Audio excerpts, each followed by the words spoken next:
So this is it.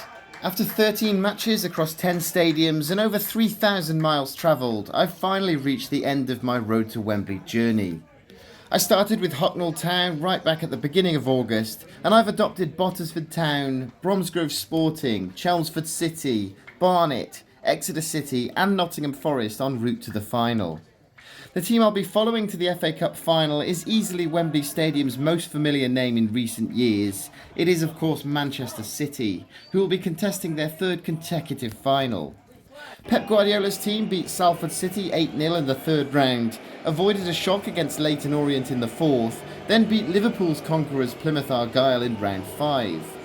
City's first Premier League opponents were Bournemouth in the quarter-finals, where they came from behind to win the tie 2-1, but lost Erling Haaland to injury in the process.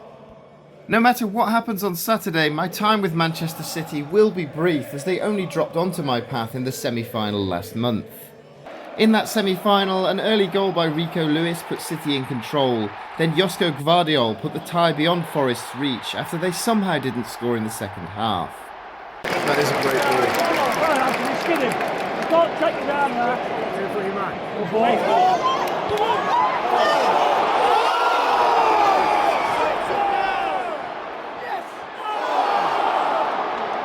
Despite reaching another FA Cup final, Manchester City are having probably their worst season of the Pep Guardiola era, and incredibly, with so little time remaining in the season, they still aren't guaranteed Champions League football.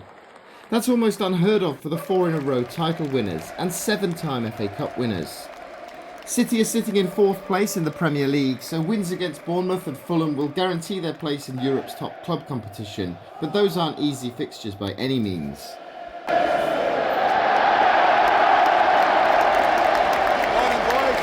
Let's take a look at their opponents, Crystal Palace. Palace are looking to win the first major trophy in their long history, in what will only be their third appearance in the FA Cup final. Their previous two were in 1990 and 2016, where they were beaten by Manchester United in both. Crystal Palace are having an underwhelming season in the Premier League. They sit in 12th in the league table with 2 games to go, and it took them until the end of October to register their first win in the league. So Oliver Glasner's turnaround is incredible when it looked like his job might be at risk.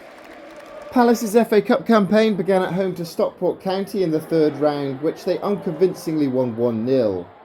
That was followed up with another tricky tie in round 4, away to League 2 Doncaster Rovers, but Palace once again pulled through, winning that tie 2-0. They beat Millwall 3-1 in the 5th round, then like Manchester City, they came up against their first Premier League opposition in the quarter-finals, in the form of Fulham. I thought that was going to be a really difficult tie, but I watched most of the second half at the Amex while I was waiting for the Brighton against Forest game, and Palace made it look so easy. In the semi-finals they were drawn against my tournament favourites Aston Villa, but amazingly they brushed them aside too, winning 3-0.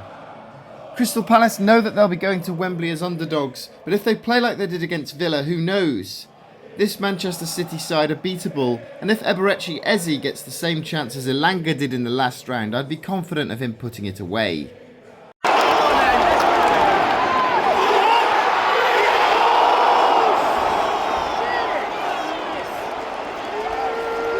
So the question is, how will this journey end? Will I be watching Manchester City win yet another trophy, or will I be there to witness the first major trophy win in the history of Crystal Palace? Make sure you're subscribed to my channel so you don't miss my FA Cup final vlog, and let me know in the comments who you think should go down as my FA Cup Road to Wembley team of the tournament. I've watched each of the nominations 4 times on this journey, and the first are Northern County's East Side Bottisford Town of the 9th tier, who reached the second qualifying round for the first time in their history. The second nomination is League One Exeter City, who reached the 4th round for the first time in 44 years, and took Nottingham Forest to a penalty shootout in the process. The third and final nomination is Nottingham Forest themselves, and they made it to their first FA Cup semi-final for 34 years. Or the other option is, does the team of the tournament simply have to be the FA Cup winners? Let me know in the comments, and I'll see you at Wembley Stadium on Saturday. I can't wait.